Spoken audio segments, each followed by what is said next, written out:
Ja pse nuk duhet t'i vendosni kapak furçës së dhëmbëve. Në një studim të mëparshëm, shoqata amerikane e mikrobiologjisë zbuloi se duke e mbajtur furçën e dhëmbëve gjithmonë në një kllëf, pra në një kapak, në fakt mund të jetë jo higjienike për shëndetjen dhe për organizmin tuaj. Mund të habiteni, por mbajtja e furçës në këtë mënyrë mund të krijojë habitatin e përshtatshëm për krijimin e shumë bakterjeve dhe mikroorganizmave. Sipas Laura Aber, studiuese dhe organizatore e studimit, duke përdorur një kapak për furçën e dhëmbëve, nuk e mbroni atë, por krijoni gjithashtu habitatin e përshtatshëm për të rritur bakterje dhe të shumëfishohen ato më shumë se ç'duhet. Kështu, furça nuk duhet të mbahet në një kapak e mbyllur, por duhet të ajroset dhe të thahet mirë pasi keni larë dhëmbët.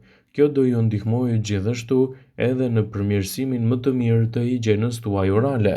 Ndaj, mos e bëni më kurrë këtë gabim që mund të ndikojë negativisht.